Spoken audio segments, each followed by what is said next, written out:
This is Orson Welles, speaking from London.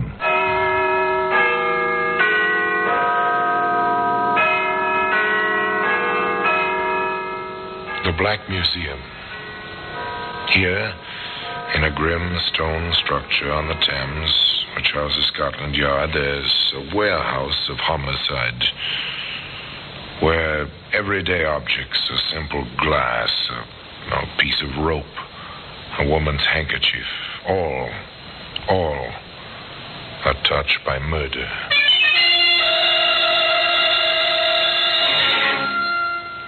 You take this iron bar.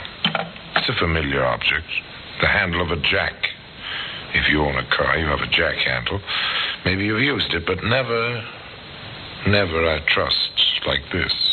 Gracie, quick, give me the jack handle. Here, let me go. What do you want? No, don't hit me. Don't.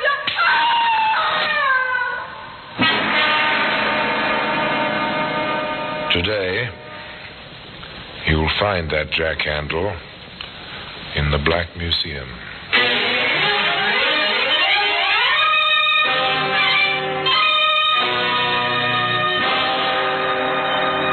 From the annals of the Criminal Investigation Department of the London Police, we bring you the dramatic stories of the crimes recorded by the objects in Scotland Yard's Gallery of Death, the Black Museum.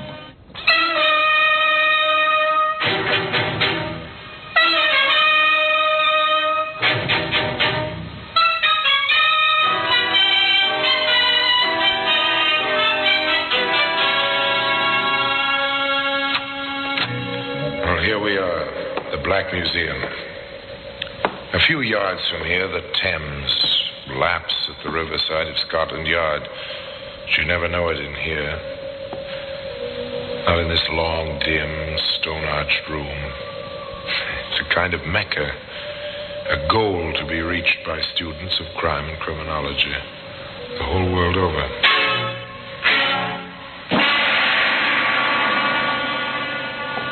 Yes, here in this room lies death and the mementos and souvenirs of death on these shelves, in these cabinets, under this well-dusted glass. The weapons, the key clues of every homicide in which Scotland Yard has taken part for almost 100 years. Now here, in this case, the small white box. It's from Edinburgh. This death was in this box. Death by poison. The death of a too importunate lover. Now, this tiny pistol, it's oiled, it's in working order. A Derringer, it's called. The killer wore it up his sleeve. One morning at 8 o'clock in the British tradition, the trap was sprung. The killer walked on thin air. The executioner received the customary £10. Now, here's something more familiar, a jack handle. It's intriguing. Once, according to the case book, yes, that's the story, a tale which begins innocently enough when London lived in the blackout, and many American men found their after-dark amusement in tiny, hole-in-the-wall cafes. Think of me always, though we're far apart. Keep a tender memory within. Well, look around. Small tables crowded together, not much light. Pretty stuffy, and the blackout curtains, the double blackout door don't help the ventilation much. The girl singing is pretty in a tawdry sort of way, provocative in the manner of a cheap pin-up, but the two young men in the American uniforms don't seem to mind. How's about it, Tom? Not bad for a dive? Not too bad. 5 will get you 10, it's out of bounds. Yeah, not yet, son. Just opened. The MPs haven't cased the joint yet. Oh, good deal. Oh, nothing to worry about, kid. Well, who's worried? What can they do, 6 months in the stockade, maybe? That's okay with me. Apparently, at least one of these gentlemen is over the hill. Now, their interest has shifted, and quite naturally, of course. You think she has to sing for a living? It can't be much of a living. She's not too bad. Maybe she dates. You wouldn't know what to do about it if she does. Says who? That says me. What were you stateside, anyway? A parson's son or a school teacher? I worked in a bank. So what? I got along. I did all right. Hiding in the army? Hiding in the... Oh, maybe. Could be. I get it. Still water runs deep and all that stuff. Oh, look, Teddy. What you don't know won't hurt you, see? That apply to Gracie? Gracie? You mean the babe? Well, who else? Grace Harwell, the London thrush, who don't sing half as good as she looks. You know her? Well, I met her a couple of times. You want to knock down? Well, why not? Now? Well, sure. Gracie, let's see your speed, son. You got a ringside seat. Well, Teddy, the Yank who thought he'd take Soho single-handed. Sit down, Gracie. What'll you have? My regular. Who's your friend? Oh, meet Private Tom Bennett, Gracie Harwell. Hi. Hello, soldier. Let me get your drink, Gracie. Faster that way. Hey, what about your ringside seat? I'll be back in time. That fast you can't work. Grace, Yes? how would you like to help me win a bet? Well, this is a new approach. Good. Now, look, all I need to win is a date with you, see, for tomorrow night. Well, how about it? After the show? You on furlough? Maybe. Maybe not. I'll be in town tomorrow night. Got a car with petrol? No, but I will have. You said that like you meant it. I will have a car and gas. When and where? Well, I'm not saying for sure, but be outside at 1 o'clock in the morning. You may win your bet.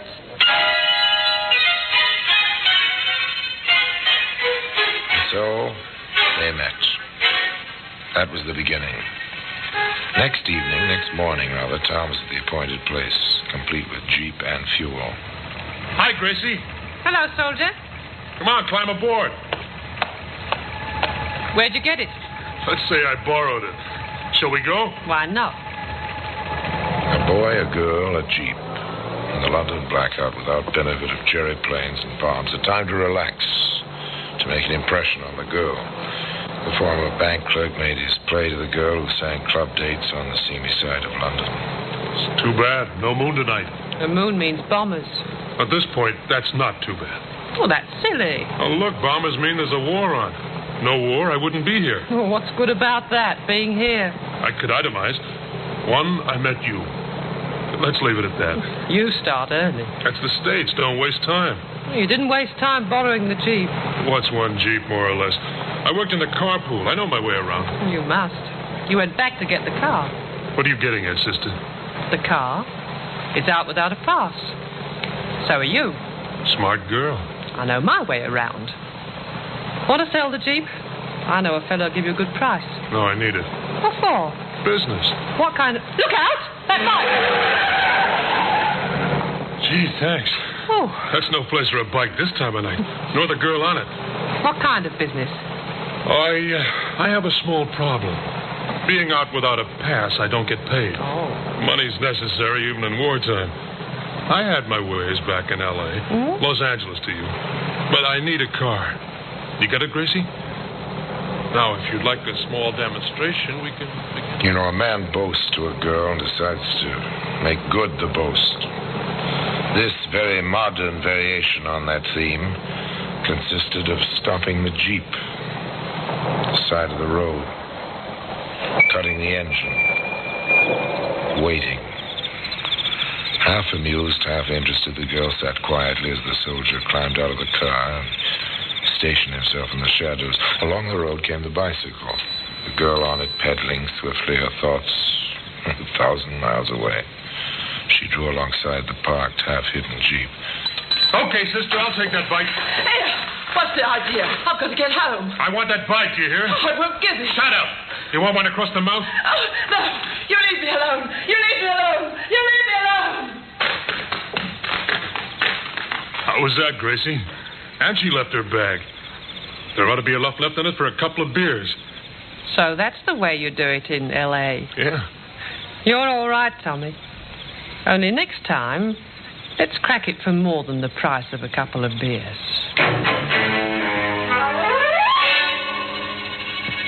Next time was the next evening, but early, before the bars closed. Gracie, the pin-up, said, I won't go to work tomorrow night, and I know a spot off by itself. With a Jeep, we can get away fast, like you did it in L.A. And they drove up to the spot, a small pub on a side road, and Gracie said, Let's get to it, Tommy. They've got customers. That means money in the till. but Tommy hesitated, and he said, Too many. Scared? Now, why take chances? There might even be a cop in there. Maybe later. You promised. You said I'd be the lookout while you went in and collected. Maybe later, not now. Well, let's do something, Tom.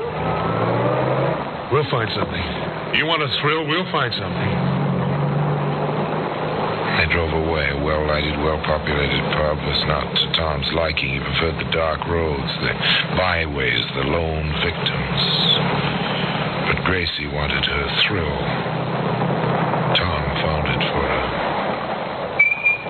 Hop in, miss. Oh, this is really awfully nice of you. But, Tom...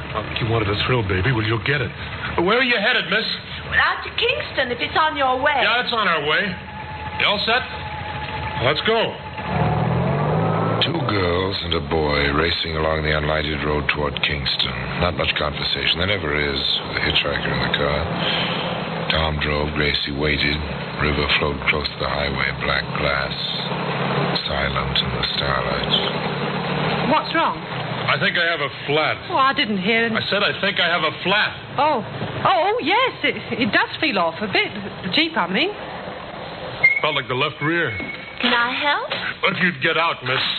You can leave your suitcase. The tools are under your seat. Of course. What can I do? I'll need the jack. The handle is on the floor, Gracie. Yeah, I've got it. You, miss. I want your handbag. What? Oh, no. No, you keep away Give me that from bag. Oh, help, somebody. Help. Oh, no, get away from me. Get away. Let go of my dress. Go on, Tubby. Grab her. Rough her up. No, I won't. Gracie, quick, give me the jack handle. Here. Let me go. What do you want? No, don't hit me. No. Ah! Fight back, will you? Hit her again, Tommy. Hit her. What for? She's done. We got her stuff. I think she's breathing. So what? Give me a hand. What'll we do with her? Into the river. What do you suppose I picked this place for? Get her feet. Stop them. Now, into the drink she goes.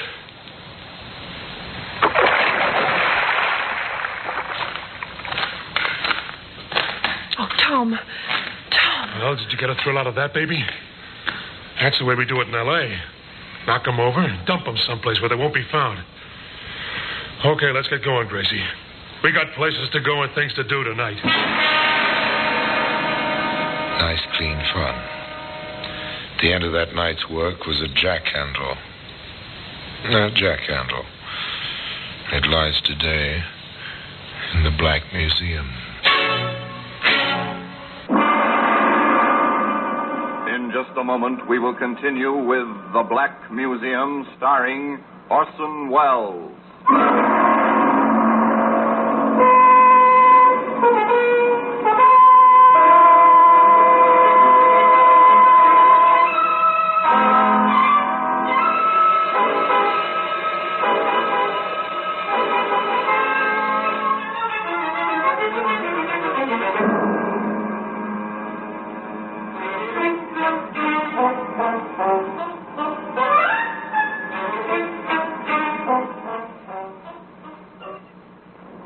And now we continue with The Black Museum, starring Orson Welles.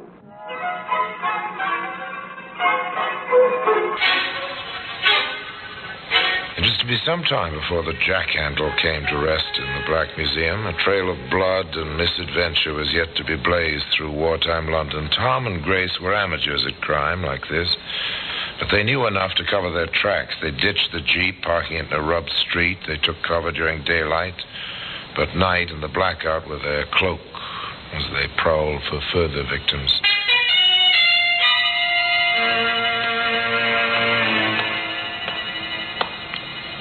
I'm sick of walking. Does my lady want her limousine? I want a ride. Do you hear, Tommy boy? I hear. Come on, we'll duck into this vestibule. Something will be along. Give me a kiss. Oh, you never have enough. Haven't kissed a babe in a doorway since L.A. Good. What's that in your pocket? This? You like it? Shell in the chamber, full clip. Where'd you get it? Army stores, Natch. Pretty? Throw it away. Are you kidding? Do you know what they give you for carrying a pistol in this country? Well, what's the difference? We killed that dame, didn't we? They take us, it's the chair anyway. Well, over here, it's the rope. At 8 o'clock in the morning. I'm cold, Tommy. I'm cold. You cold? Baby, you're the warmest thing in London. What's that, a car? Must be. Come on. Throw the pistol away. You want to ride, don't you? Hey, driver, give us a lift. He's stopping for us. Obliging fellow, isn't he? Where to, Yank? Your way, towards Shepherd's Bush. My girl's got kind of tired of walking. This is awfully nice of you. I'm a taxi, you know. Private car with hack license. I'll have to charge you for the ride. Well, we don't mind, do we, honey? We got plenty of money. Hop in. In the back. Private car with hack license. Driver James Carter. Direction east. Through the blackouts. The blue, shaded headlights barely glowing in the gloom. After a little distance. Driver, we changed our minds. How much would it cost me to go a little way further? Out as far as Shepherd's Bush. Driver Carter obliged. It was his job. Pick up passengers, deliver them through the blackout wherever they wanted to go for a price. A living of sorts. Driver Carter thought of it as a living. It's plenty deserted out here. The Jerrys did a thorough job out this way. It's near the docks, isn't it? I suppose so. That's a good place. Perfect. You think he's got any money? All right, driver, stop here. Yes, sir. Nothing here but the rubble. You heard me. Stop. You know what this is? Service pistol. You hold it, Gracie. Got it. Now, don't move, driver. She's got an itchy finger. You can have my wallet. Keep him covered, Gracie, while I open the front door. Give me back the gun. Hurry, Tom. All right, you, driver, get out. On this side. You can have the car, too. Just leave me alone. Gracie, did you ever see the hole a 45 makes in a man? No, Tommy. Never. No, don't! Big enough to put your fist through at the back where it came out. Let's toss him in the rubble. That'll do it. Now we can ride anywhere you want to go. It doesn't take much to kill a man. You pull the trigger. The firing pin strikes the cartridge. The powder explodes. And the bit of lead tears into the man. That's all. Nothing left but a few chemicals, which once were living flesh. A few rags of clothing. Toss it into the rubble. Dust to dust.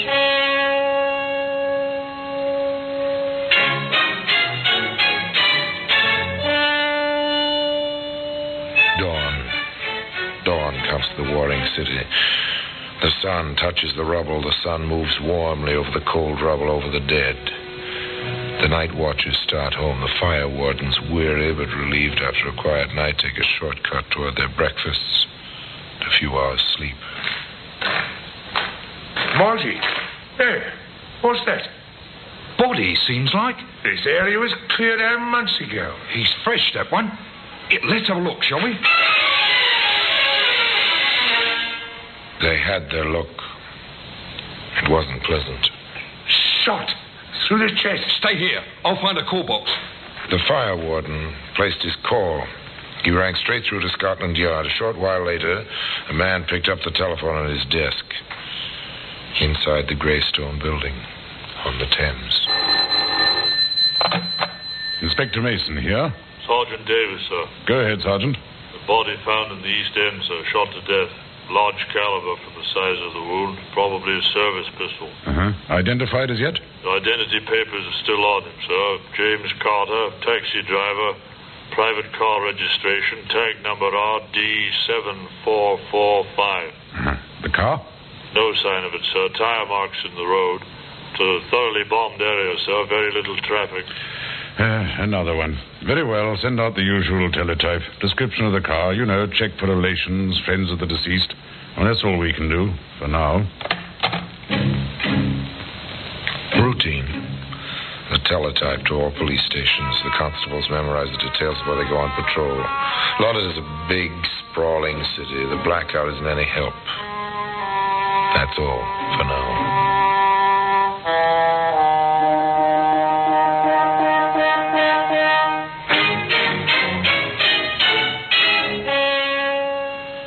But the wheels have begun to turn. Routine, inexorable, never-ending. And so, another telephone call. Constable Gray, Inspector. Yes? Ladbroke Station. I believe I have the car that was posted this morning. Uh-huh. RD 7445. Black sedan. It's parked in Bush Mews. Yeah? That's a dead end, sir. It's facing out. Oh, very good, Gray. Stand by. We'll be along shortly. A sharp-eyed constable on the blackout the parked car. Routine. Inexorable. Inevitable.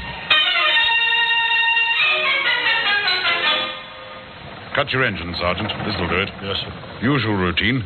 If there's an attempt to drive out, turn on your headlights. The driver will be blinded. Very good, sir. Gray. Constable Gray. Yes, sir. Inspector Mason, CID. Anything yet? No, sir, not yet. There's a pinhole in the blackout curtain, second-story window of the house behind the car. There was a light up there. Mm-hmm. Nothing now. It went out a moment ago, sir. Take post behind the car, Gray. Accost anyone who approaches it. The area's covered. There'll be no escape. Yes, sir. The constable's footsteps fade and stop. Silence. Darkness. The trap is set. They wait. No movement, no sound. Not even the glow of a cigarette. Just darker shadows in the darkness. In the depths of the little mews, a door opens and closes. Footsteps briefly. 2 pairs of footsteps. The car door opens. Then Constable Gray calls out, Don't start the engine there. You're under arrest. Sergeant, your lights. Tommy, the coppers. They got us boxed. Gray, you won't take me. Hold him, Gray. Got him, son. You got nothing on me. Never mind that. It's my duty to inform you that you're under arrest. You'll be charged with murder. And I warn you that anything you say will be taken down in writing and may be used in evidence. You can't prove anything. Run the rule on him, Constable. Yes, sir. This, sir. Service pistol. Oh, good enough. Take them along. All right, you two. Don't touch me. I'll go along. He made me go with him. He threatened me with a pistol. He made me go along.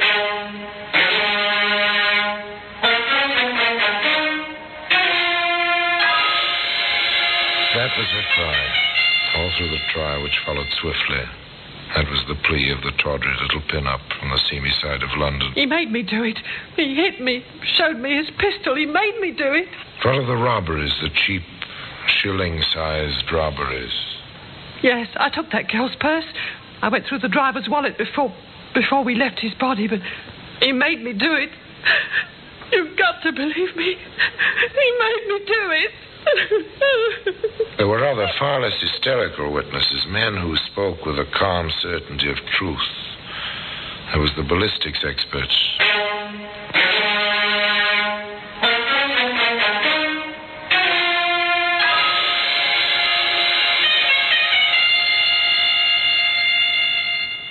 There is absolutely no doubt. The bullet which killed James Carter, the driver of that hired car, was found in the flooring of the car. We have compared it with test bullets fired from the pistol found on the accused. The rifling marks are identical. The death bullet was fired from that pistol.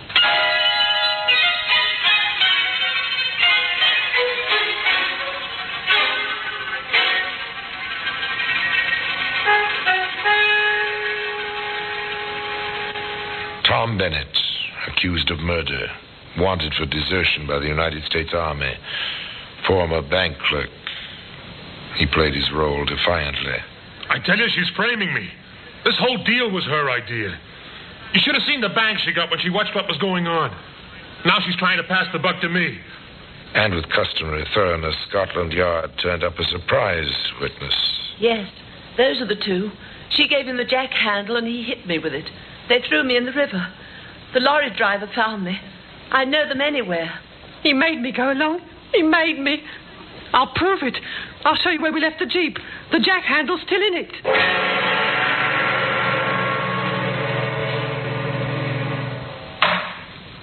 Gentlemen of the jury, have you reached a verdict? We have, my lord.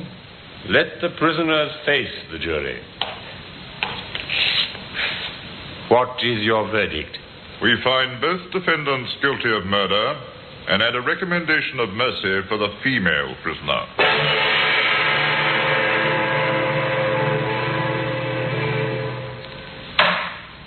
Oh, yes, juries behave somewhat strangely at times. This one was impressed with a plea of compulsion, but not quite enough, it seems, to acquit Grace Harwell. Thus, it came about in due course that the judge pronounced the sentence.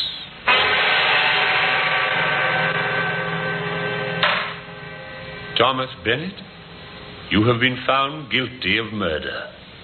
The sentence of the court is that you be hanged by the neck until you are dead. And then may the Lord have mercy on your soul.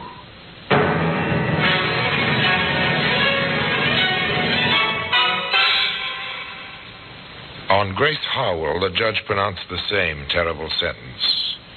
But the jury's recommendation for mercy led the Home Secretary to commute this to penal servitude for life. A lifetime for Grace Harwell to remember. He made me go along. He made me go along. No jack handle. It lies today in the Black Museum. So much for the story of Grace and Tom. Tom's life ended on the scaffold. The life of Grace Harwell continues in the drab monotony of Holloway Prison. The service pistol, of course, and the jack handle remain in their places, their special places of honor, on a shelf in that curious room which is known in Scotland Yard as the Black Museum. And now, until next time, till we meet again in the same place, and I tell you another story of the Black Museum, I remain, as always, obediently yours.